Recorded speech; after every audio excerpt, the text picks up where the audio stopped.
Hello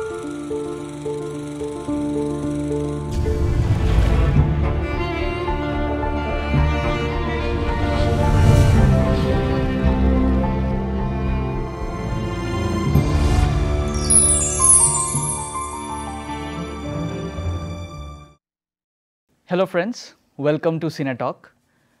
একটা situation ভাবি আমরা যে দুজন রেস্টুরেন্টে বসে খাচ্ছে, ডিনার করছে। সো এটা একটা রাতের টাইম, অনেকজনই আছে রেস্টুরেন্টে। সো একটা কাপল, ওরা বসে খাবার অর্ডার করছে, ওরা একটা কনভারসেশন চলছে ওদের মধ্যে। হঠাৎ করে একটা বম ব্লাস্ট হলো। এটা একটা সিন। আরেকটা আমরা সিচুয়েশন ভাবছি, সেম সেটিং, যেখানে আবার দুজন বসে, একটা কাপল বসে খাবারের অর্ডার দিল, খাবার এলো, ওরা খাচ্ছে রেস্টুরেন্টে বসে। কিন্তু মাঝখানে আমরা দেখতে পেলাম একটা টাইম বম। আমাদের বমটা মাঝখানে দেখানো হলো, এরপর আবার আমরা দেখছি যে ওরা বসে কথা বলছে। তখন যে আমাদের মনের মধ্যে যে একটা সাসপেন্স ক্রিয়েট হচ্ছে, সেটাই হলো সিনেমার পাওয়ার। যে একটা ছোট জিনিস মাঝখানে দেখিয়ে আমাদের মধ্যে ওই অ্যান্টিসিপেশন, ওই সাসপেন্সটা ক্রিয়েট করা হচ্ছে। এটা এভাবেই অ্যালফ্রেড হিচকক শিখিয়েছিলেন যে কিভাবে ফিল্মের মধ্যে সাসপেন্স ক্রিয়েট করা যেতে পারে। যে প্রথমে একটু ইনফরমেশন দেওয়া, এরপরে পুরোপুরি ইনফর্ম করা অডিয়েন্সকে যে কি হবে, ইনস্টেড অফ একদম হঠাৎ করে একটা বড় এক্সপ্লোশন ক্রিয়েট করা। সো যদি স্লোলি আমরা এগিয়ে যাই, তখনই আমরা সাসপেন্স বা যে কোনো ইমোশন এইভাবেই ক্রিয়েট করতে পারি ইন ফিল্ম। তো ফিল্ম যে মিডিয়ামটা, এটা এত পাওয়ারফুল কিভাবে, কেন এটা এত powerful as an art form and also as a medium of communication? মানে ফিল্ম হচ্ছে সবচেয়ে শক্তিশালী মিডিয়াম অফ কমিউনিকেশন, কিন্তু সেটা কেন এরকম, কীভাবেই বা এমন হলো? তো সিনেমা জিনিসটা যে কি, সেটাই প্রথমে সবচেয়ে বড় প্রশ্ন এটাই যে সিনেমাটা কি জিনিস। আর এই প্রশ্নটা একদম প্রথম থেকেই, যখন থেকে সিনেমা জন্ম হলো, তখন থেকে এই প্রশ্নটা অনেকেই করে আসছেন যে সিনেমাটা কি, এটা বোঝার জন্য অনেক অনেক চেষ্টা করা হয়েছে। সেটা টেকনিশিয়ানসরা করেছেন, আর্টিস্টরা করেছেন, ফিলসফার্সরা করেছেন। এখনও এই প্রশ্নটাই স্কলার্সরা আর ফিলসফার্সরা চেষ্টা করছেন বের করতে, আর প্র্যাকটিশনার্সরা ফিল্ম বানিয়ে চেষ্টা করছেন এই প্রশ্নটার উত্তরটা বের করতে, যে সিনেমা কি। কারণ 10 বছর আগেও আমাদের যে সিনেমা সম্বন্ধে আমরা যেভাবে সিনেমাকে চিনতাম বা জানতাম, এখন আর এটা এরকম না। বিকজ সিনেমা কন্টিনিউয়াসলি ইভলভ করছে। এটা একটা kind of an ever evolving medium, একটা এভার ইভলভিং আর্ট ফর্ম, যে কনস্ট্যান্ট চেঞ্জেস হচ্ছে, কনস্ট্যান্ট এডিশনস হচ্ছে, একটা ফর্ম চেঞ্জ হচ্ছে। এমনকি আমরা যেভাবে সিনেমা দেখি, যেভাবে আমরা কনজিউম করি অ্যাজ অ্যান অডিয়েন্স, অ্যাজ স্পেকটেটার্স, সেটাও আমরা আমাদের চেঞ্জ হচ্ছে যত আমরা দেখছি ফিল্মস, যত নতুন রকমের ফিল্মস বেরোচ্ছে। অনেক রকমের সিনেমা থাকে, আর সিনেমা দেখার অনেক রকমের ওয়ে থাকে। তো কিভাবে আমরা সেটা বুঝবো, কিভাবে জানবো, সেটা করার জন্য আমাদের প্রথমে একটু ইতিহাসটা জানতে হবে, যে ফিল্মের শুরুটা কিভাবে হয়েছিল। এটা খুব ইন্টারেস্টিং যে ফিল্মের যে বিগিনিংটা, যে সিনেমার জন্মটা, সেটা কিন্তু কেউ চিন্তা ভাবনা করে বসে কেউ ভাবেনি যে চলো আমরা এখন এমন মুভিং পিকচার বা আমরা এখন একটা সিনেমা নামের কিছু একটা বানাবো। এটা এরকম হয়নি। It was kind of an accident, একটা অ্যাক্সিডেন্টের মতো হয়ে গেছিলো। Not really an accident, but এটা জাস্ট হয়ে গেছিলো। এরকম টেকনোলজিক্যাল ডেভেলপমেন্টস করতে করতে বাই চান্স এটা হয়ে গেছিলো। তো ফটোগ্রাফি অনেক আগে এক্সিস্ট করতো, আমরা জানি, মানে সিনেমার অনেকটা আগেই এক্সিস্ট করতো। তো অ্যাকচুয়ালি শুরুটা হয় খুব ইন্টারেস্টিং একটা ওয়েতে। আমাদের তার জন্য যেতে হবে আমেরিকা। সো আমেরিকাতে 1870s, দ্য ইয়ার ওয়াজ 1872, তখন লিল্যান্ড স্ট্যানফোর্ড নামের একজন লোক, তিনি তখন ক্যালিফোর্নিয়ার গভর্নর ছিলেন। তিনি মানে ঘোড়ার রেসের খুব এফিশিয়েন্ট ছিলেন আর কি, মানে ঘোড়ার রেস উনি খুব পছন্দ করতেন, রেগুলারলি রেসে যেতেন। প্লাস উনি দেখতে চাইতেন যে অ্যানিমালসদের বডি মুভমেন্টস কীভাবে হয়, উনি সেটারও একটু চাইতেন জানতে, মানে সায়েন্টিফিক্যালি স্পিকিং উনি জানতে চাইতেন। তো এই জন্য উনি কী করলেন, উনি একজন ফটোগ্রাফারকে কমিশন করলেন, ওনার নাম এডওয়ার্ড ময়ব্রিজ। কমিশন করলেন ফটো তোলার, ঘোড়ার ফটো তুলতে। যে ঘোড়া যখন দৌড়ায় তখন এমন কি কোনো মোমেন্ট থাকে যে ঘোড়ার 4টা পাই গ্রাউন্ডের উপরে উঠে যায়, আর যখন এই মোমেন্টটা আসে তখন ঘোড়ার পাগুলো কোন পজিশনে থাকে এক্স্যাক্টলি। বিকজ এর আগে যদি আমরা দেখি যে পেইন্টিংয়ে যেরকমভাবে পেইন্ট করা হতো ঘোড়ার ছবি, যখন ঘোড়া দৌড়চ্ছে তখন ঘোড়ার পাগুলো যখন গ্রাউন্ডের থেকে ওপরে উঠতো তখন ওদের পজিশনিংটা কি ঠিক নাকি ভুল সেটা জানার একটাই উপায়, সেটা হলো ফটো ক্লিক করা। কিন্তু ঘোড়া যখন দৌড়ায় তো খুব খুব ফাস্ট দৌড়ায়, তো ওই একটা পার্টিকুলার মোমেন্টে কীভাবে ক্যাপচার করা পসিবল সেটা, কিন্তু এডওয়ার্ড মুইব্রিজ সেটা করলেন। অনেক অনেক টাইম লেগেছিল এটা করতে। সো 1879-এ ফাইনালি এই প্রোডাক্টটা আসে, যেটার থেকে অ্যাকচুয়ালি সিনেমার জন্মটা হবে। সেটা কিভাবে হয়েছিল, উনি একটা মাঠে একটা রেস কোর্সে 12টা থেকে 15টা ক্যামেরা এরভাবে দাঁড় করিয়েছিলেন, করিয়ে সবগুলো ক্যামেরার শাটারে একটা একটা করে ওয়্যার দিয়ে সবগুলো শাটার আটকেছিলেন। এরপরে একটা ঘোড়া দৌড়ানো হলো। ঘোড়াটা যখন দৌড়চ্ছে তখন ঘোড়াটার পা একটা একটা ওয়্যারে ট্রিপ করলো, আর তার ফলে শাটারগুলো পড়লো, আর একটা সিরিজ অফ ফটোগ্রাফস ক্লিক করা হলো, সেটা আমরা দেখতে পাবো অন স্ক্রিন। তো এই যে ফটোগুলো, এইগুলো এডওয়ার্ড মুইব্রিজের সেই এক্সপেরিমেন্ট দিয়ে এটা প্রুভ হয়ে গেল যে একটা ইনফ্যাক্ট একটা এরকম মোমেন্ট থাকে যখন ঘোড়ার 4টা পা গ্রাউন্ডের ওপরে থাকে, প্লাস প্রিভিয়াসলি যেরকমভাবে পেইন্টিংয়ে ডিপিক্ট করা হতো ঘোড়ার পা যেভাবে থাকতো, দেখা গেল যে অ্যাকচুয়ালি সেরকম থাকে না, এটা একটু ডিফারেন্টলি থাকে। সো এইভাবেই অ্যাকচুয়ালি এই ডিবেটটা তো সেটেল হয়ে গেল। কিন্তু সেটার সাথে সাথে যেটা হলো সেটা হচ্ছে এডওয়ার্ড মুইব্রিজ উনি একটা জিনিস নোটিস করলেন যে এই ফটোগুলো, এই যে ঘোড়ার যে দৌড়াচ্ছে ফটোগুলো, এগুলো যদি আমাদের চোখের সামনে দিয়ে একটা স্পিডে পাস করানো যায় তাহলে আমাদের এমন মনে হয় যে ছবিটা অ্যাকচুয়ালি এগুলি স্টিল ইমেজ না, মনে হচ্ছে একটা কন্টিনিউয়াস ইমেজ, অ্যাজ ইফ এগুলি সব একটা মুভিং ইমেজ, একটা সিঙ্গেল ইমেজ মুভ করছে, যেমন ঘোড়াটা দৌড়াচ্ছে, এরকম একটা এফেক্ট হয়। এটা এক্স্যাক্টলি এডওয়ার্ড মুইব্রিজেরই এটা না, ওনার ইনভেনশন না বা ওনার ডিসকভারি না, এটা অনেক আগের থেকেই অ্যাকচুয়ালি এটা একটা মানে সবাই অনেকে জানতেন এটা, মানে স্পেশালি সায়েন্টিস্টরা এটা জানতেন এটার ব্যাপারে, বিকজ এটা অ্যাকচুয়ালি একটা ইলিউশনের উপরে ডিপেন্ড করছে। সো এটার একটা কথা এখানে আমাদের বুঝতে হবে যে সিনেমা যে জিনিসটা এটা কিন্তু এন্টায়ারলি একটা ইলিউশন। সো দু রকমের ইলিউশন এখানে কাজ করছে। প্রথম ইলিউশনটা হলো যে একটা রিয়ালিটির ইলিউশন। তো যে কোনো মুভি যখন আমরা দেখি, যেটা সিনেমা হলেই দেখি বা ফোনে দেখি বা যেখানে খুশি একটা ফিল্ম দেখি, ঘরে বসে ফিল্ম দেখছি, কিন্তু যখন ফিল্ম দেখি সেটা 2 ঘন্টার হোক, 1.5 ঘন্টার হোক, এমনকি 10 মিনিটের একটা শর্ট ফিল্মও হোক, ফিল্মটা যখন আমাদের চলছে তখন কিন্তু আমরা এমন ভাবি না যে যেটা আমি দেখছি সেটা একটা কাল্পনিক ব্যাপার, যেখানে অ্যাক্টার্সরা অ্যাক্টিং করছে, এখানে সেট আছে, মিউজিক দেওয়া হয়েছে, এগুলি কিন্তু আমরা ভাবছি না যে যেই ইমোশনসগুলি আমরা অনস্ক্রিন দেখতে পাচ্ছি সেগুলো কেউ একজন ডিরেক্টর বা একজন স্ক্রিন রাইটার বলে দিয়েছে এভাবে করো, এই জন্য করা হচ্ছে, বা কাটিং মাঝখানে কাট আছে, এডিট আছে, এসব কিন্তু আমরা ভাবছি না। যখন ফিল্মটা আমাদের চোখের সামনে দিয়ে যাচ্ছে আমরা তখন ভাবছি যে এটাই ঠিক, এটাই সঠিক, যা দেখছি সেটাই সত্যি। সো এটা যে একটা ইলিউশন অফ রিয়ালিটি, এটা এক ধরনের ইলিউশন। সেকেন্ড যে ইলিউশনটা কাজ করছে সেটা একটা technical plus kind of biological illusion. সেটা কেমন? টেকনিক্যাল ইলিউশন অফকোর্স যে ফিল্মের যে অ্যাপারেটাসটা সেটাই চেষ্টা করছে এই যে এটা যে রিয়ালিটি না, এটা যে রিয়ালিটি না, কিন্তু এটা যে একটা বানানো জিনিস সেটাকে ঢেকে রাখছে অ্যাপারেটাসটা। কিন্তু এর সাথে যেটা আমাদের বায়োলজিক্যালি একটা ব্যাপার হচ্ছে সেটা হচ্ছে একটা ফেনোমেনন যেটাকে বলা হয় পারসিস্টেন্স অফ ভিশন। সো এই পারসিস্টেন্স অফ ভিশন যেটা এটা হচ্ছে যে যখন আমাদের চোখের সামনে একটা ইমেজ আসে, সেটা যখন আমরা দেখি চোখে, তখন ওই ইমেজটা আমাদের ব্রেনের মধ্যে 1/10 to 1/15 অফ এ সেকেন্ডের জন্য এটা রিটেইনড থাকে। সো এডওয়ার্ড মুইব্রিজ অ্যাকচুয়ালি এই প্রিন্সিপালটা ইউজ করেছিলেন একটা ডিভাইস ক্রিয়েট করার জন্য, যেটার নাম ছিল জু প্র্যাক্সিস্কোপ। তো জু প্র্যাক্সিস্কোপ ডিভাইসটা উনি ইউজ করতেন এরকম নানা জায়গায় উনি ট্রাভেল করতেন এই ডিভাইসটাকে নিয়ে, যেটার মধ্যে উনি এই ঘোড়াটা যে দৌড়চ্ছে সেটাকে উনি একটা ওয়ালে প্রজেক্ট করে দেখাতেন। তো প্রজেক্টর অ্যাকচুয়ালি এর আগেও অ্যাভেলেবল ছিল, কিন্তু সেই প্রজেক্টর দিয়ে শুধুমাত্র মানে খুব ক্লিয়ার ইমেজ পাওয়া যেত না, ছোটোখাটো একটা ইমেজ প্রজেক্ট করে দেখা যেত।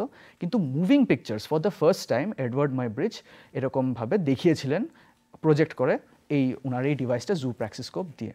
এর আগেও আরও অনেক রকমের এরকম ডিভাইস ছিল যেটা মুভিং পিকচার্স এরকমভাবে দেখা, মানে মুভিং পিকচার্সটাকে অ্যাকচুয়ালি টয়েজের মতো বাচ্চাদের ছোটোদের খেলার টয়েজ এসবের জন্য এগুলি খুব পপুলার ছিল। কিন্তু মুইব্রিজ যেভাবে কাজ করতেন উনি মোরলেস বডি মুভমেন্টস, মানে হিউম্যান বিংসের বডি মুভমেন্টস বা অ্যানিমালসদের বডি মুভমেন্টস, এগুলোকে ক্যাপচার করার জন্য এই টেকনোলজিটা ইউজ করতেন। তো এইভাবেই অ্যাকচুয়ালি শুরু হচ্ছে আমাদের মোশন পিকচার বা মুভিং পিকচার। তো আমরা যে মুভি এই ওয়ার্ডটা যে আমরা ইউজ করি, যে চলচ্চিত্র বা এই যে মুভি ওয়ার্ডটা, এটা অ্যাকচুয়ালি সেখান থেকে এসেছে, মুভিং পিকচার বা মোশন পিকচার, সেখান থেকেই ওই মুভি ওয়ার্ডটা আমাদের ভোকাবুলারিতে এসেছে। তো এইভাবে শুরু হলো সিনেমার, আমরা বলতে পারি মুভিং পিকচার বা মোশন পিকচারের বিগিনিংটা। নেক্সট একজন ইম্পর্ট্যান্ট ফিগারের ব্যাপারে আমরা কথা বলবো। ওনার নাম হয়তো আমরা সকলেই শুনেছি, ডেফিনেটলি শুনেছি, নাম হচ্ছে থমাস অ্যালভা এডিসন। এখন এডিসনকে হয়তো আমরা সবাই জানি as the inventor of the light bulb, কিন্তু উনি কিন্তু আরও অনেক কিছু ইনভেন্ট করেছেন। হি ওয়াজ একটা জিনিয়াস ছিলেন during that time, genius as well as একজন বিজনেসম্যান ছিলেন। লেট 1800s যে এই পিরিয়ডটা, তো থ্রু আউট 1800s যে সবচেয়ে বড় যে ইনভেনশনগুলো হচ্ছিল, এগুলোর জন্য কিন্তু most of this inventions were made by Edison. তো এডিসন এই এখানে ফিল্মের মধ্যে এডিসন কী করে ঢুকলেন সেটা আমি বলছি। তো এই যখন এডিসন দেখতে পেলেন যে এই মুভিং পিকচার বা মোশন পিকচার জিনিসটা একটা it can be used for earning money, তো উনি খুব বিজনেস মাইন্ডেড অ্যাকচুয়ালি একজন ছিলেন। আমরা পরে আরও ওনার ব্যাপারে কথা বলবো যে কীভাবে actually he is kind of responsible for the birth of Hollywood as well. তো আমরা জানতে পারবো যে ওনার বিজনেস মাইন্ডেড থাকার, উনি এত বিজনেস মাইন্ডেড থাকার ফলে উনি ভাবলেন যে ঠিক আছে, আমরা এটাকে একটা বিজনেসে দেখি, যদি আমরা এটাকে টার্ন করতে পারি। তো উনি একটা ডিভাইস ক্রিয়েট করলেন, যেটা একটা ক্যামেরা ছিল। ক্যামেরাটার নাম হলো কিনেটোগ্রাফ। আর তার সাথে উনি আরেকটা ভিউইং ডিভাইস ক্রিয়েট করলেন, যার নাম হলো কিনেটোস্কোপ। তো কিনেটোগ্রাফটা ছিল ক্যামেরা, আর কিনেটোস্কোপটা ছিল একটা ভিউইং ডিভাইস। এটা আমাদের একটু মাথায় রাখতে হবে যে কিনেটোস্কোপ সেটা কিন্তু কোনো প্রজেক্টর না, এটা শুধুমাত্র একটা ভিউইং ডিভাইস। তো এটা কীভাবে কাজ করতো, তো একটা এরকম, প্রথমে কিনেটোগ্রাফটার ব্যাপারে বলছি, ক্যামেরাটা কেমন ছিল। তো ক্যামেরাটা না বেশ বড় ছিল সাইজে, আমরা ছবি দেখতে পাবো সেটার, একটা বড় সাইজের ক্যামেরা। সেটা অ্যাকচুয়ালি স্টুডিওর ভেতরেই এটাকে ইউজ করা যেত, এটা বাইরে ইউজ করা যেত না। আর খুব ভারী হওয়াতে এটাকে খুব নাড়ানো যেত না, একটা স্ট্যাটিক জায়গায় রেখে এরপরে সামনে যা হচ্ছে তা রেকর্ড করা হতো। এরপর রেকর্ডিং হয়ে গেলে সেটার থেকে যে ফিল্ম যে রিলটা থাকতো সেটাকে প্রসেস করে, আলাদা করে প্রসেস করতে হতো অফকোর্স। প্রসেস করার পরে সেটাকে রাখা হতো ওই কিনেটোস্কোপ, এই ডিভাইসটাতে রাখা হতো কিনেটোস্কোপ, যেটা একটা ভিউইং ডিভাইস ছিল। তো সেটার মধ্যে অ্যাট এ টাইম শুধু একজন মানুষই সেটা দেখতে পারতো। তো একটা আই হোলের মতো ছিল, একটা ভিউইং হোল, যেটার মধ্যে চোখ দিয়ে দেখা যেত ভেতরে। এটা 16 সেকেন্ডসের বেশি ভিডিও থাকতো না, এটা লুপের মতো চলে। তো এটা কোয়াইট ইন্টারেস্টিং যে এখন যেটা সবচেয়ে পপুলার, যদি আমরা বলি পপুলার মাস মিডিয়ার যেটা কনজামশন, যেটা সবচেয়ে বেশি, যে ফর্মটার সবচেয়ে বেশি কনজামশন হয়, যেটা আমরা জানি, এই যে শর্ট ফরম্যাটটা, রিলস বা যেটাই হোক, রিলস বা শর্টস, এই যে ফরম্যাটটা, এই যে কম সময়ের একটা ভিডিও ক্লিপ, এটা কিন্তু বিগিনিংসটা আমাদের সিনেমার এইভাবেই ছিল, যে এরকম ভেরি শর্ট ক্লিপস, এরকম 16 সেকেন্ডস বা এরকম ক্লিপসের ভিডিও চলতো। এখন আমরা দেখব এডিসনের বানানো কিছু short films.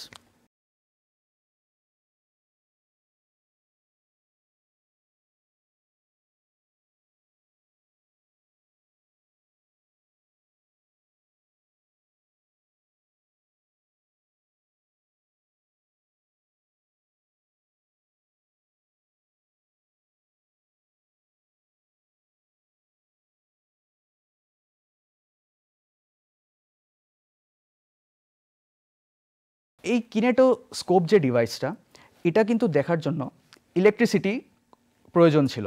Electricity was needed to watch the films, and of course একটা টাইমে শুধু একজনই দেখতে পারছে। আর যেই ফিল্মসগুলো আমরা দেখলাম, ক্লিপসগুলো আমরা দেখতে পেলাম যে মোস্টলি সবগুলো কিন্তু বডি মুভমেন্টসের উপরে বেশি ফোকাস এটার। তো যাই হোক, এভাবেই চলছিল। আর আরেকটা কথা আমি এখানে মেনশন করাটা ইম্পর্ট্যান্ট আমাদের জন্য, যে আমরা যে সাইলেন্ট সিনেমা যেটাকে আমরা বলি, অফকোর্স এই যে ফিল্মগুলো আমরা দেখছি এগুলোও কিন্তু সাইলেন্টই ছিল। কিন্তু একটা কথা মনে রাখতে লাগবে যে সাইলেন্ট কিন্তু একেবারে চুপ না, একদম কোনো সাউন্ডই নেই, কোনো মিউজিকই নেই, এরকম ছিল না। সিঙ্ক সাউন্ডটা ছিল না, ছবির সাথে সাথে মিউজিক ছিল না, কিন্তু এর সঙ্গে মিউজিক কিন্তু বাজতো। কীভাবে, যে কিনেটোস্কোপের সাথে যখন কেউ দেখতো একটা এরকম শর্ট, এটা লুপে চলতো, অ্যাকচুয়ালি এটা লুপের মতো করা হতো, ভিডিওটা লুপে চলছে। তো একটা কয়েন দেওয়া হতো, এরপরে দেখা হতো ভিডিওটা। এনিওয়ে, তো যখন এটা চলতো, এর পাশে একটা মিউজিকের মতো একটা ডিভাইসে মিউজিকও বাজতো। সেই ডিভাইসটার নাম ফোনোগ্রাফ। এটাও এডিসনেরই ইনভেন্ট করা। তো এই ফোনোগ্রাফ, যেটাকে গ্রামোফোন নামেও জানা যায়, এইটার মধ্যে গান বাজতো বা মিউজিক বাজতো, আর ভিউয়ার্সরা কিনেটোস্কোপের মধ্যে এটা দেখতো, ফিল্মসগুলো দেখতো। এখন আরেকটা ইম্পর্টেন্ট কথা, সেটা হচ্ছে আরেকজনও অ্যানাদার পার্সন ওয়াজ ইনভলভড এই যে এটার মধ্যে, এই যে মেকিং অফ দ্য কিনেটোগ্রাফার কিনেটোস্কোপ, যার নাম উইলিয়াম ডিকসন। তো উইলিয়াম ডিকসন আর এডিসন দুজন মিলে অ্যাকচুয়ালি ডিভাইসগুলি বানিয়েছিলেন। ইনফ্যাক্ট আমরা যদি দেখি এডিসনের সব যত ওনার ইনভেনশনস আছে মোস্টলি কিন্তু উনি নিজের না এগুলো, হ্যাঁ, ওনার নিজের ইনভেন্ট করা না, ওনার আন্ডারে অনেক প্রচুর লোক কাজ করতেন, মোস্টলি ওরাই করতেন। ওনার কাছে কোম্পানি ছিল এডিসন ম্যানুফ্যাকচারিং কোম্পানি, পরে যেটা নাম হয়। এই ওনার কোম্পানিতে যারা কাজ করতো মোস্টলি ওই সায়েন্টিস্টরা বা ইনভেন্টার্সরা, ওরা এগুলি বানাতো। বাট এডিসন সবসময় পেটেন্টটা নিজের নামেই করতেন। পরে আমরা এরকম আরও দেখতে পাবো ইনস্টেন্স। এটা খুব ইম্পর্টেন্ট আমাদের জন্য, বিকজ এই কারণেই পরে হলিউডের অ্যাকচুয়ালি বার্থ হয়, যেটা আমরা পরে এটা নিয়ে আরও আলোচনা করব। ঠিক আছে, আমরা এখন ফিরে আসছি। এডিসন ফিল্মস যেগুলো আমরা দেখলাম, যেটা স্টেজ পারফরমেন্সের মতো, এটার অ্যাস্থেটিক্সটা যদি আমরা কথা বলি, তো এইভাবেই চলছিল। তো যখন দেখলো এডিসন, যখন উনি দেখলেন যে বেশ লাভ হচ্ছে, মানে প্রফিটস হচ্ছে এটা করে, এটা একটা প্রফিটেবল একটা বিজনেস, তখন উনি সেট আপ করলেন ওয়ার্ল্ডের ফার্স্ট ফিল্ম স্টুডিও ব্ল্যাক মারিয়া, সেটা ওয়েস্ট অরেঞ্জ নিউ জার্সিতে। ব্ল্যাক মারিয়া আমাদের ওয়ার্ল্ডের ফার্স্ট ফিল্ম স্টুডিও। সো এইভাবেই চলছিল এদিক দিয়ে আমেরিকাতে। ফ্রান্সে এখন আমরা একটু যাই, বিকজ ফ্রান্সে আরেকটা বড় একটা ইনভেনশন হলো। দুজন ভাই, অগাস্ট অ্যান্ড লুই লুমিয়ার, যাদেরকে লুমিয়ার ব্রাদার্স নামে জানা যায়, এই লুমিয়ার ব্রাদার্স ওরা একটা ডিভাইস ক্রিয়েট করলেন, একটা ইনভেন্ট করলেন একটা ডিভাইস, যেটা এই যে কিনেটোগ্রাফ বা কিনেটোস্কোপ, এটা থেকে একটু অ্যাডভান্সড। এটার নাম ওরা দিলেন সিনেমাটোগ্রাফ। এই যে মেশিনটা বা এই ডিভাইসটা, এটা ছিল all in one, 3-in-1।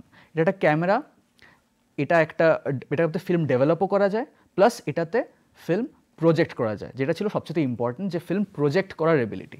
So একটা ডিভাইস দিয়ে রেকর্ডও হচ্ছে, ফিল্ম ডেভেলপও করা হচ্ছে, আবার ফিল্ম প্রজেকশনও হচ্ছে। সো এনিওয়ে, এই লুমিয়ার ব্রাদার্সরা ফ্রান্সে এরকম ফিল্মস বানাতেন। চলুন আমরা কয়েকটা দেখে নিই।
একটা খুব ইন্টারেস্টিং গল্প আছে, যদিও এটা একটা অ্যানেকডোট, মানে আমরা ঠিক শিওর না যে এটা কি সত্যি নাকি মিথ্যে নাকি বানানো গল্প, আমরা জানি না, কিন্তু এটা একটা লেজেন্ডের মতো, এটা একটা গল্প, একটা সবাই এখন মেনে গেছে হ্যাঁ এটা হয়েছিল। যে যখন ফার্স্ট টাইম স্ক্রিনিংটা হয়েছিল, এটা প্রাইভেট স্ক্রিনিং হয়েছিল, ফার্স্ট টাইম যখন ওরা দেখাচ্ছিল লুমিয়ার ব্রাদার্সরা, তখন যারা বসেছিলেন অডিয়েন্সের মধ্যে, যখন দেখলো যে ট্রেনটা আসছে এরকমভাবে স্টেশনে, তখন কয়েকজন সিট ছেড়ে উঠে গেছিলো ভয়ে, যে ওরা ভেবেছিল আসলেই ট্রেনটা ওদের সামনে চলে আসছে, এরকম ভেবেছিল। তো এখন কথা হলো, লুমিয়ার ব্রাদার্সরা যে ফার্স্ট টাইম যে ফিল্ম স্ক্রিনিং করে, প্রথমে কিছু প্রাইভেট স্ক্রিনিং করেন কিছু এরকম এক্সিবিটার্সদের সামনে, বা মোস্টলি আপার মানে একটু বিজনেসম্যান বা এরকম লোকেদের সামনে ওরা করেন। কিন্তু একটা ডেট আমাদের জন্য খুব বেশি ইম্পর্টেন্ট, সেটা হচ্ছে December 28, 1895, বিকজ এই দিনেই in grand cafe Paris for the first time একটা ফিল্মের কমার্শিয়াল পাবলিক স্ক্রিনিং হয়েছিল। লুমিয়ার ব্রাদার্সদের যে শর্টসগুলো ওরা তৈরি করেছিলেন, সেই ফিল্মসগুলো ওখানে for the first time openly পাবলিকের সামনে এগুলি স্ক্রিনিং করা হয়েছিল। সো এখন যেমন ফিল্ম আমরা দেখতে যাই থিয়েটার্সে, যে একটা সোশ্যাল যে একটা ব্যাপার আছে সিনেমার, সেটা অ্যাকচুয়ালি ওই দিনটাতেই সেটা ফার্স্ট টাইম করা হয়েছিল, যখন অনেকজন একসাথে বসে একটা অন্ধকার রুমে বসে একটা প্রজেক্টরের সাহায্যে একটা স্ক্রিনে এরকম প্রজেক্ট করে একটার পর একটা এরকম লুমিয়ার ব্রাদার্সদের ফিল্মসগুলো দেখেছিলেন। যে ফিল্ম এখন হয়ে গেছে এরকম আমরা আমাদের ঘরের ভেতরে বসে দেখতে পারি, একা এনজয় করতে পারি, কিন্তু film is suppose two be a social thing. তো যে সোশ্যাল ব্যাপারটা সেটা ওই দিনই শুরু হয়ে গেল। কারণ মনে রাখতে হবে যে কিনেটোস্কোপে কিন্তু এই মানে এরকম কিছু ছিল না। একবার মানে অ্যাট আ টাইম শুধু একজনই দেখতে পারে। কিন্তু এখন কি হলো, এখন একটা গ্রুপ অফ পিপল বসে এক জায়গায় ফিল্ম দেখতে পারে, একটা বড় স্ক্রিনিং হচ্ছে, প্রজেকশন হচ্ছে, চলছে এরকম। সো এটা তখনই শুরু হয়ে গেল। তো এটাই হচ্ছে আমাদের beginning of film as a social, মানে মাস কমিউনিকেশন বা একটা একটা সোশ্যাল যে একটা ডাইমেনশন, সেটা আমাদের সিনেমার মধ্যে চলে এলো।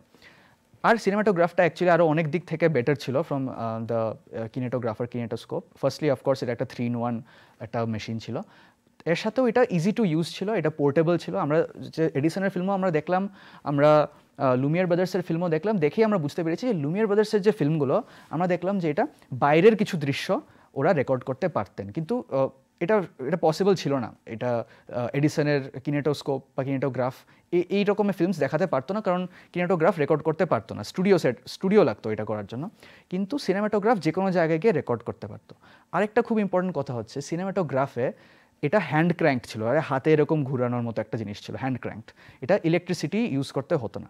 সো এইসব কারণে এটা খুব বেশি এটা পপুলারিটি পেল। আর তখনই throughout the world actually বিভিন্ন রকমের এরকম devices, screening devices, projection device, নতুন cameras throughout the world এরকম ডিসকভারি ইনভেনশন হতে থাকলো। এভাবেই এগুচ্ছিল। কিন্তু ওই সময় সবাই একটা কথা সবাই মনে করতেন, ইনক্লুডিং লুমিয়ার ব্রাদার্স, ওরা ভাবতেন যে সিনেমা জিনিসটা একটা হাইপ, যে এটা বেশি দিন থাকবে না, এটা জাস্ট সবাই এখন এটা নিয়ে খুব কথা বলছে, এটা খুব চলছে এখন, কিন্তু কিছুদিনের মধ্যেই এটা মানে ইট উইল ডাই ওয়ে, এটা একটা জাস্ট একটা হাইপ এরকম ভেবেছিলাম। বাট আমরা জানি যে সেটা হয়নি। তো এই যে লুমিয়ার ব্রাদার্সের যে ফিল্মসগুলো আমরা দেখলাম, সেটা আমরা বলতে পারি সামহাও একটা প্রিকার্সার টু ডকুমেন্টারি ফিল্মস। এখন যেটাকে আমরা ডকুমেন্টারি ফিল্মস হিসাবে মানে মনে করি, বা নন ফিকশন ফিল্ম, যে এটা কোনো থিয়েট্রিক্যাল কিছু না, এটার মধ্যে কোনো স্ক্রিপ্ট নেই, এটা রিয়ালিটি যেরকম সেভাবেই আমাদের দেখাচ্ছে।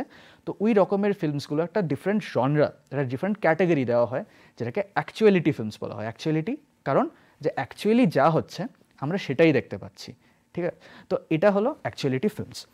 আর একটা কথা, আমরা যখন ফিল্ম হিস্ট্রি নিয়ে পড়ছি, তখন আমাদের এরকম মনে হতে পারে যে আমরা শুধুমাত্র ওয়াই অনলি ম্যান, শুধুমাত্র পুরুষ লোক, বা শুধু only male people, only men, শুধু ওদের নামই আমরা পাই, কোনো মহিলার নাম পাই না, কোনো ফিমেল ফিল্ম মেকার বা কোনো ফিমেল টেকনিশিয়ানের নাম আমরা কেন পাই না?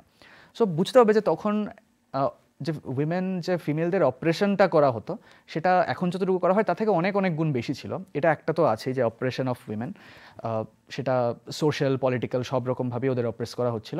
বাট অলসো এটা এখন রিসেন্ট বলতে গত 10-15 বছরে অনেক এরকম রিসার্চ করে দেখা যাচ্ছে যে অনেক এরকম আর্লি পাইনিয়ার্স অফ এরকম মোশন পিকচার আর ফটোগ্রাফি বোথ, এমনকি ফটোগ্রাফিতেও আর্লি পাইনিয়ার্স আমরা দেখতে পারি actually there were a lot of women, অনেক ফিমেল ফটোগ্রাফার্স বা ফিমেল ফিল্ম মেকার্স, ওরাও কিন্তু খুব কোয়াইট অ্যাক্টিভ ছিলেন। কিন্তু কোনো একটা কারণে, যেটা আমি বললাম, মানে ওদেরকে হয়তো খুব একটা এক্সপোজার দেওয়া হতো না বা ওদেরকে এনকারেজ করা হতো না, সেই কারণে ওদের আমরা রেকর্ডস পাই না। কিন্তু একজনের নাম খুব ইম্পর্ট্যান্ট এখানে মেনশন করতেই হয়, উনি অ্যালিস গাই ব্ল্যাশে। সো অ্যালিস গি ব্ল্যাশে উনি অ্যাকচুয়ালি ফ্রেঞ্চ একজন ফিল্ম মেকার, উনি ফ্রান্সে জন্মেছিলেন, পরে উনি আমেরিকাতে এসেও ফিল্ম বানান। তো আমরা ওনার একটা ফিল্মের পোস্টার আমরা দেখছি। এই যে ফিল্মটা পোস্টারটা, এখানে দেখতে পাচ্ছেন যে একজন আফ্রিকান আমেরিকান ভদ্রলোকের ছবি আছে অ্যাজ অ্যান অ্যাক্টর। সো এটা কোয়াইট ফ্যাসিনেটিং, কারণ ওই টাইমে কোনো আফ্রিকান আমেরিকান লোককে ফিল্মে অ্যাটলিস্ট লিড রোলে নেওয়া হতো না। কিন্তু উনি একজন female film maker, are also এই ফিল্মটা কনসিডার করা হয় one of the first films, if not the first film, যেটার মধ্যে একজন আফ্রিকান আমেরিকানকে লিড রোলে রাখা হয়। অ্যান্ড অ্যালিস গি ব্ল্যাশে, মনে রাখতে হবে যে উনাকেই এখন পর্যন্ত আমরা, she is consider to B the first female film maker of the world. আরেকটা খুবই ইন্টারেস্টিং ব্যাপার অ্যাবাউট দিস পারসন, উনি ইন্ডিয়ার ক্ষেত্রে একটু ইম্পর্টেন্ট হয়ে যায়, মানে ইন্ডিয়ার জন্য, ইন্ডিয়ার ফিল্ম মেকিংয়ের যে ব্যাপারটা, সেটাতে উনি ইম্পর্টেন্ট হয়ে যাবেন, সেটা একটু পরে, সেটাতে আমি আসছি। ওনাকে আরেকটা জিনিসের জন্য ক্রেডিট দেওয়া হয়, যেটা হচ্ছে যে ফার্স্ট ন্যারেটিভ ফিল্ম। আমরা যে ফিল্মগুলো এখন পর্যন্ত দেখলাম এডিসন আর লুমিয়ার ব্রাদার্সের, এগুলোর মধ্যে কিন্তু কোনো ন্যারেটিভ ছিল না, মানে কোনো গল্প ওরকম নেই। গল্প বলতে একটা যে ইন্ট্রোডাকশন হবে, একটা rising action, climax, falling action, এরকম কোনো ব্যাপার নেই। এটা ইদার বডি মুভমেন্টসের উপরে ফোকাস করছে বা এটা কোনো পার্টিকুলার কোনো রিয়ালিটি অ্যাকচুয়ালিটি যেটাকে বলে সেটাকে দেখাচ্ছে, কিন্তু এরকম গল্প কিছু নেই। কিন্তু এই অ্যালিস গি ব্ল্যাশে ওনাকে অনেক সময় বলা হয়, মানে she is referred to as the first person যার মুভির মধ্যে একটা এরকম ন্যারেটিভ বা এরকম গল্প আমরা দেখতে পাই। So name of the film is the fairy of the cabbages. এই ফিল্মটার মধ্যে আমরা ফার্স্ট টাইম এরকম স্টোরি দেখতে পাই যে একটা ন্যারেটিভ আছে। এখন এই ফিল্মটা অ্যাকচুয়ালি পাবলিক ডোমেইনে অ্যাভেলেবল আছে, অনলাইনে আপনারা যদি চেক করেন আপনারা পাবেন ফিল্মটা। কিন্তু এই যেই ভার্সনটা আছে এটা একটা ডিফারেন্ট ভার্সন, এটা 1900-এ একটা বানানো ভার্সন। অরিজিনাল প্রিন্টটা অ্যাকচুয়ালি এক্সিস্ট করে না, সেটা আনফর্চুনেটলি আমাদের কাছে নেই। বাট স্টিল ওনাকেই রিগার্ড করা হয় অ্যাজ দ্য ফার্স্ট পার্সন যার ফিল্মে একটা ন্যারেটিভ আছে। কিন্তু এই যে ফার্স্ট মানে যাকে এই যে ফার্স্টের খেতাবটা যাকেই দেওয়া হয়, এটা সবসময় এটা একটু ডিবেটেবল থাকে যে কে ফার্স্ট ছিল কে সেকেন্ড ছিল, এটা অনেকটাই ডিবেটেবল। বাট এই জন্য আরেকজনের নাম উঠে আসে, সো ওনাকেও একটু মেনশন করতে হয়। সো ওনার নাম হচ্ছে জর্জেস মেলিয়াস, বা অনেক সময় ওনাকে জর্জ মেলিয়াস এভাবেও ওনার নাম উচ্চারণ করা হয়। সো উনিও একজন ফ্রেঞ্চ একজন ফিল্ম মেকার আর একজন ম্যাজিশিয়ান ছিলেন। সো ফিল্মকে যে ম্যাজিক হিসেবে ইউজ করার একটা ব্যাপার সেটা কোয়াইট নিউ, কিন্তু ওই সময়ের জন্য ছিল। এটারও একটা উনি কীভাবে সেটা করলেন সেটারও একটা খুব ইন্টারেস্টিং একটা স্টোরি আছে। সো মেলিয়াস একজন, যেমন আমি বললাম, উনি একজন এরকম পারফর্মার, অ্যাজ আ ম্যাজিশিয়ান উনি পারফর্ম করতেন অন স্টেজ।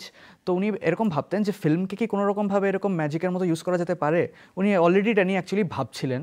তখনই একদিন কি হলো, উনি ওনার ক্যামেরা নিয়ে অ্যাকচুয়ালি বাইরে বেরিয়েছিলেন একটা এরকম একটা সিন, একটা জাস্ট নর্মালি রেগুলার একটা স্ট্রিট একটা মানে রেকর্ড করার জন্য কি হচ্ছে ঘটনা, লাইক লোকজন আসা যাওয়া করছে, হাঁটছে, ঘোড়ার গাড়ি চলছে এরকম একটা, আর ব্যাকড্রপে ছিল কিছু বিল্ডিংস। তো উনি ক্যামেরাটা রেখে সেটাকেই রেকর্ড করছিলেন। তো রেকর্ড করতে গিয়ে কী হলো, এটা তো ওই যে হ্যান্ড ক্র্যাঙ্কড ক্যামেরা, তো এভাবে রোল করে করে রেকর্ডটা করা হতো। সো একটা টাইমে সেটা জ্যাম হয়ে গেল। জ্যাম হওয়াতে উনি এটা কিছুক্ষণ লাগলো না ঠিক করতে, এরপরে উনি আবার কন্টিনিউ করলেন সেটা রেকর্ড করা। এরপরে যখন ফাইনালি উনি প্রসেসড রিলটা দেখলেন, তখন উনি দেখলেন যেটা দেখতে পাচ্ছে সেটা হলো সামনে দিয়ে কিছু লোকজন যাচ্ছে, একটা ঘোড়ার গাড়ি যাচ্ছে, হঠাৎ করে সেই ঘোড়ার গাড়িটা ভ্যানিশ হয়ে গেল, আর যারা পুরুষ ছিল মহিলা হয়ে গেল, যারা মহিলা ছিল ওরা পুরুষ হয়ে গেল। সেটা কি করে হলো উনি অবাক হয়ে গেলেন। তখন বুঝলেন যে ওই যে মাঝখানে যে ওই আটকে গেছিলো ক্যামেরাটা, এরপরে যে আবার রেকর্ড শুরু হলো, সামনে তো সিন তো সামনে চেঞ্জ হয়ে গেছে, কিন্তু ক্যামেরা সেটা রেকর্ড করে নিয়েছে, যার ফলে এরকম একটা এফেক্ট ক্রিয়েট হয়েছে অ্যাজ ইফ এই সব জিনিস ট্রান্সফর্ম হয়ে গেছে বা রিপ্লেস হয়ে গেছে এরকম। সো এটা এইভাবেই অ্যাকচুয়ালি স্পেশাল ইফেক্টস বা এডিটিং, যে এরকমভাবে এডিটিং করে যে স্পেশাল ইফেক্টস দেওয়া হয় ফিল্মে, সেটা এখানেই শুরু হলো। এই জন্য জর্জ মেলিয়াসকে অনেক সময় the father of special effects বলে আমরা ভাবি। তো এখানে আমরা ওনার একটা শর্ট ফিল্মের কিছু একটা ক্লিপ আমরা দেখছি, ছোট একটা ক্লিপ।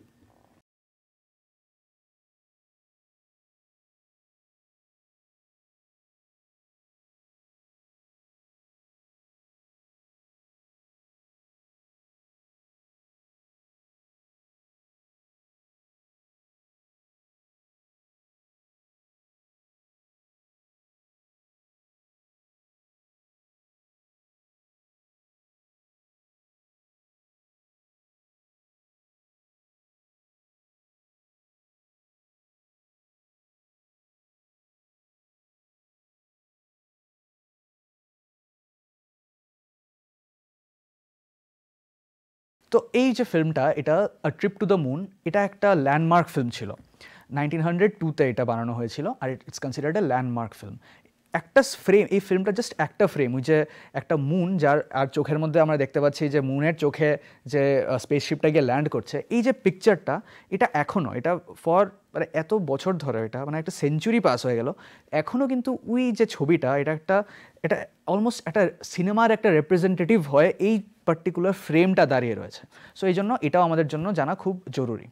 তো আবার আমরা একটু যদি এখন ফিরে আসি অ্যাবাউট মানে উইমেন ইন সিনেমা, তো এই যে মহিলাদের দিয়ে আরেকটা যে অনেক সময় কাজ করতো যেটা ইউজুয়ালি মহিলাদের নেওয়া হতো, এমপ্লয় করা হতো এই কাজটার জন্য, যেটাকে বলা হয় টিন্টিং। মানে তখন তো ব্ল্যাক অ্যান্ড হোয়াইট, সব কিছু ব্ল্যাক অ্যান্ড হোয়াইটেই দেখা হচ্ছে, কালার থাকতো না। অনেক সময় কি করা হতো, এই যে ছোটো যে রিলগুলো থাকতো একদম ছোট ছোট, সেটার মধ্যে ওরা অ্যাকচুয়ালি কালার করতো, এভাবে ওই তুলি দিয়ে রং করতো, এরপরে সেটা দেখানো হতো যাতে ওই কালারের এফেক্টটা পাওয়া যায়। সো এইভাবেই নানা রকমভাবে পৃথিবীর বিভিন্ন জায়গায় ওরা সিনেমা নিয়ে নানা রকমের এরকম এক্সপেরিমেন্টস চালাচ্ছিল। ইন্ডিয়াতে কিন্তু ফিল্ম দেরি করে আসেনি। ইন্ডিয়াতে আমরা প্রথমে যে বলেছিলাম যে ফার্স্ট টাইম লুমিয়ার ব্রাদার্সের যে ফিল্মসগুলো স্ক্রিনিং হয়েছিল ফর দ্য ফার্স্ট টাইম, সেটা হয়েছিল গ্র্যান্ড ক্যাফে প্যারিসে। হ্যাঁ, এটা তো হয়েছিল ডিসেম্বর 28, 1895-এ। ইন্ডিয়াতে কিন্তু জুলাই 7, 1896-এই ফার্স্ট টাইম ফিল্মস আসে। তখন এটা স্ক্রিনিং হয় ওয়াটসন হোটেলে মুম্বাইয়ে। তখন বম্বে ছিল, বম্বে ওয়াটসন হোটেলে স্ক্রিনিং হয় ফার্স্ট টাইম। এরকম লুমিয়ার ব্রাদার্সের 10টা এরকম শর্ট ফিল্ম দেখানো হয়। আর এরকম এটার এন্ট্রি ফি ছিল 1 টাকা, টিকিটের দাম ছিল 1 টাকা এন্ট্রি ফি। সো এইভাবে অনেকে বসে তখন ফিল্মসগুলো দেখেন for the first time. So এই যে যারা বসে ফার্স্ট টাইম এরকম ইন্ডিয়াতে এরকম ফিল্মসগুলো দেখেছিলেন, এর মধ্যে একজন পরে মানে যে খুব ইনফ্লুয়েন্সিয়াল হয়ে যায় in bringing cinema to India or starting film making in India. কিন্তু ওনার ব্যাপারে বলার আগে একটা কথা, আরেকটা ডিসক্লেমারের মতো, যেটা আমি একটু আগেও মেনশন করেছিলাম, যে ফার্স্ট যে কে, সেটা কিন্তু মানে who is the first film maker এরকম যদি কেউ প্রশ্ন করে, তখন এটা উত্তর দেওয়াটা না খুব actually it's not that easy. Because যত আমরা আরও বেশি পাস্টের ব্যাপারে জানতে পারছি, হিস্ট্রি আমরা আরও বেশি জানতে পারছি, বিভিন্ন নাম, অনেকজনের নাম এরকম উঠে আসে। কিন্তু একজনের নাম যিনি ওই সময় অ্যাকচুয়ালি ওই স্ক্রিনিংয়ে প্রেজেন্ট ছিলেন, ওনার নাম হলো হরিশচন্দ্র ভটভদেকর। সো হরিশচন্দ্র ভটভদেকর উনি একজন মারাঠি একজন ফিল্ম মেকার, পরে উনি ফিল্ম মেকার হন। সো উনি এখানে বসে স্ক্রিনিংটা অ্যাটেন্ড করেছিলেন। আর অনেক সময় অনেক এরকম রেকর্ডসে এরকম লেখা যে উনি একটা রেসলিং ম্যাচ উনি রেকর্ড করেছিলেন একটা ক্যামেরাতে 1899-এ। দ্য রেসলার্স নাম দিয়েছিলেন সেই রেসলিং ম্যাচটার। আর সেটাই ইন্ডিয়ার ফার্স্ট এভার ফিল্ম সেটাকে মনে করা হয়। কিন্তু সেই ফিল্মটা অ্যাকচুয়ালি আর্কাইভসে আছে কিনা ঠিক আমি শিওর না, কিন্তু এটা অ্যাটলিস্ট এটা কেউ জানে না, মানে কেউ most of the people have not watch this film. তাই আমরা এভাবে মানে একদম ডিরেক্টলি অনেকে মানে যে উনি first film maker, but it's not that easy for us to say this. But এটা আমরা জানি যে উনি এরকম অনেক যে ডকুমেন্টারি, যে প্রথম যে ইন্ডিয়াতে একদম আর্লিয়েস্ট যে ডকুমেন্টারি ফিল্মসগুলো, এগুলি অ্যাকচুয়ালি ভটভদেকরই করেছিলেন। আরেকজন যদি আমরা আর্লি ফিল্ম মেকার পাইনিয়ারের কথা বলি ইন্ডিয়াতে, তাহলে ওনার নাম হচ্ছে হীরালাল সেন। হীরালাল সেন আনডিভাইডেড বেঙ্গলে জন্মেছিলেন। আর উনি যেই টাইপের ফিল্মসে উনি বেশি কাজ করতেন সেটা হচ্ছে স্টেজ প্লে যেগুলো হতো। তো থিয়েটারে যখন কোনো এরকম প্লে করা হতো, তখন উনি সেগুলিকে রেকর্ড করে ওইগুলির ফিল্ম বানাতেন। আর অলসো উনি অ্যাড ফিল্মস বানাতেন। ইনফ্যাক্ট ইন্ডিয়ার সবচেয়ে পুরনো যে অ্যাড ফিল্মসগুলো, এগুলি হীরালাল সেনের করা। ইনফ্যাক্ট উনি আর ওনার ভাই আর আরও কয়েকজন পার্টনার্স পেলে, ওনার ভাইয়ের নাম মতিলাল। সো হীরালাল সেন, মতিলাল সেন আর ওনার কয়েকজন পার্টনার্সদের নিয়ে ওরা ইন্ডিয়ার ফার্স্ট ফিল্ম স্টুডিও খুলেছিলেন, যেটার নাম ছিল রয়্যাল বায়োস্কোপ কোম্পানি। তো এই কোম্পানির আন্ডারেই মানে মনে করা হয়, এটা বলা হয় যে একটা ফিল্ম উনি বানিয়েছিলেন নাম আলী বাবা অ্যান্ড দ্য 40 থিভস। সেই যে ফিল্মটা, এটাও একটা স্টেজ প্লেয়েরই একটা রিপ্রোডাকশন ছিল। কিন্তু আনফর্চুনেটলি এটারও কপি নেই। আর it's a very tragic thing যেটা হয়েছিল, যে অ্যাকচুয়ালি ওদের বাড়িতে আগুন লেগে গেছিলো, মতিলাল সেনের বাড়িতে আগুন লেগে গেছিলো। ওদের স্টোরেজ ইউনিটে সবগুলো ফিল্ম স্টক ওদের এই স্টোরেজ ইউনিটে রাখা ছিল, এগুলি সব আগুনে পুড়ে নষ্ট হয়ে যায়। এই জন্য একটা কোনো এক্সিস্টিং কোনো ফুটেজই নেই, হীরালাল সেনের নিজের তোলা কোনো ফুটেজ এক্সিস্ট করে না। সো কোনো একটা কারণে history has not really remembered him. Unfortunately ওনাকেও এই জন্য হিস্ট্রি মনে করেনি। কিন্তু অনেক স্কলার্সরা ইন রিসেন্ট টাইমস ওরা এটা আর্গিউ করেন যে হীরালাল সেন হচ্ছে ইন্ডিয়ার ফার্স্ট ফিল্ম মেকার। আমাদের আরেকবার অ্যালিস গি ব্ল্যাশের কথা বলতে হয়, কারণ অ্যালিস গি ব্ল্যাশের film the birth, the life and the death of Jesus Christ, এই ফিল্মটা আরেকজন ইন্ডিয়ানকে ইন্সপায়ার করেছিলেন, যিনি চেয়েছিলেন যে ইন্ডিয়াতে ফিল্ম মেকিং শুধুমাত্র একটা প্র্যাকটিস হিসাবে না, কিন্তু একটা ইন্ডাস্ট্রি হিসাবে সেটাকে যাতে এস্টাবলিশ করা যেতে পারে। ওনার নাম হচ্ছে ধুন্দিরাজ গোবিন্দ ফালকে বা দাদা সাহেব ফালকে। সো আমাদের পরের এপিসোডে আমরা দাদা সাহেব ফালকেকে নিয়ে আলোচনা করব। আর এটাই ছিল আর্লি হিস্ট্রি অফ সিনেমা, কীভাবে সিনেমার জন্ম হলো, কীভাবে সিনেমা ইন্ডিয়াতে হলো। আর একটু কথা বললাম আমরা যে আর্লি পাইনিয়ার্সরা কারা ছিলেন, কেমন ডিভাইসেস তখন ইউজ করা হতো, আর কীভাবে cinema through out the world spread করে। সো আজকের জন্য এতটুকুই। পরের এপিসোডে আমরা দাদা সাহেব ফালকেকে নিয়ে আলোচনা করছি।